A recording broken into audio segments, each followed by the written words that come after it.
اور کہا کہ اگر شیرازی صاحب اس پورے ملک کے بادشاہ بھی ہوں تو بھی میں ان سے معافی نہیں مانگوں گی، البتہ انہیں مجھ سے معافی ضرور مانگنی چاہیے۔ میری اس بات پر اسد نے غصے سے مجھے دیکھا اور بولے، اگر تم نے شیرازی صاحب سے معافی نہ مانگی تو میں تمہیں کھڑے کھڑے طلاق دے دوں گا۔ ان کے اس انکشاف پر میں حیران رہ گئی۔ کیا کوئی شخص اپنے دوست کی خاطر اپنی بیوی کو طلاق دے سکتا ہے؟ میں بھی ضد پر اڑ گئی۔ شیرازی صاحب سے معافی مانگنے کا تو سوال ہی پیدا نہیں ہوتا تھا۔ مجھے یوں کھڑا دیکھ کر اسد الٹی گنتی گننے لگے۔ ان کا خیال تھا کہ میں شیرازی صاحب کے پاؤں پڑ جاؤں گی، مگر میں ٹس سے مس نہ ہوئی، اور پھر ایک ہی گنتی میں اسد نے طلاق کے 3 لفظ بول کر مجھے ہمیشہ کے لیے آزاد کر دیا۔ میں پھٹی پھٹی نگاہوں سے انہیں دیکھنے لگی۔ یقین نہ آتا تھا کہ اتنی محبت کرنے والا شخص مجھے اس قدر بے مول کر دے گا۔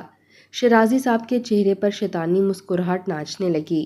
وہ بڑبڑاتے ہوئے ہمارے گھر سے چلے گئے۔ میرے شوہر ان کے پیچھے پیچھے گئے اور میرے رویے کی معافی مانگنے لگے۔ تھوڑی دیر بعد اسد گھر کے اندر واپس آئے تو ان کے چہرے کے تاثرات ایسے تھے جیسے کچھ ہوا ہی نہ ہو، مگر میرے تو دل کی دنیا بدل چکی تھی۔ میں اپنے کمرے میں جا کر پیکنگ شروع کرنے لگی اور اسی وقت گھر سے نکلنے لگی کہ اسد نے مجھے کمرے میں بند کر دیا۔ میں نے دروازہ بجایا مگر انہوں نے نہ کھولا۔ تھوڑی دیر بعد وہ اندر آئے تو بولے، کیا ہوا؟ جب غصے میں نے 3 لفظ کہہ دیے، تو کیا ہمارا برسوں کی محبت 3 لفظوں کی محتاج ہے؟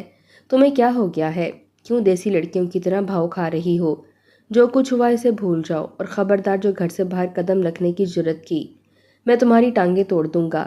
ویسے بھی دروازے پر تالا ہوگا، تمہیں باہر جانے کی ضرورت بھی نہیں ہے اور اجازت بھی نہیں۔ جب تک میں نہ کہوں تم کہیں نہیں جاؤ گی۔ اس سارے ہنگامے کی خبر یقیناً گل شیر کو بھی ہو چکی تھی۔ کمرے میں پڑے گلدان کی کرچیاں اٹھانے میں نے ہی اسے بلایا تھا۔ اب جب کہ اسد نے مجھے قید کر دیا تھا تو میں گل شیر کے رحم و کرم پر تھی۔ میرے شوہر نے اسے سختی سے سمجھا دیا کہ مجھ سے کوئی بات نہ کرے اور جو ان کا حکم ہو وہ بجا لائے۔ اگلے دن اسد گھر سے چلے گئے۔ ان کی ہدایت کے مطابق مجھے گل شیر کھانا دینے آیا۔ میں اپنے ہی گھر میں قید تھی اور اپنے نوکر کی محتاج ہو گئی تھی۔ میں نے گل شیر کو اس کی ماں بہن کا واسطہ دیا۔ پٹھان آدمی تھا، غیرت کے نام پر ہی پگھل گیا۔ کہنے لگا، باجی تم فکر نہ کرو، تمہاری عزت کی حفاظت اب میری ذمہ داری ہے، کوئی تمہیں کچھ نہیں کہہ سکے گا۔ تمہارا شوہر اللہ معاف کرے بہت گھٹیا آدمی ہے، ہمارے علاقے میں اول تو ایسا آدمی ہوتا نہیں، اگر کوئی سوچ بھی لے تو اس کی نسلیں ہی ختم کر دی جاتی ہیں۔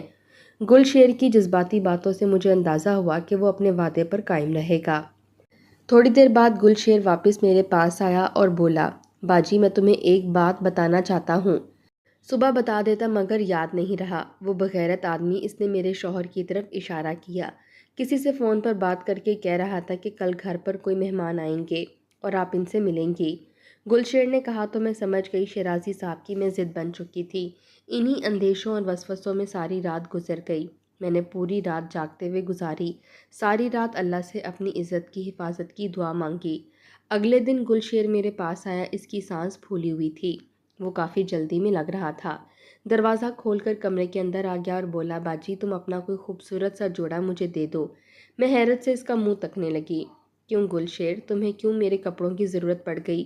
باجی زیادہ باتیں نہ کرو، جو کہتا ہوں وہ کرو۔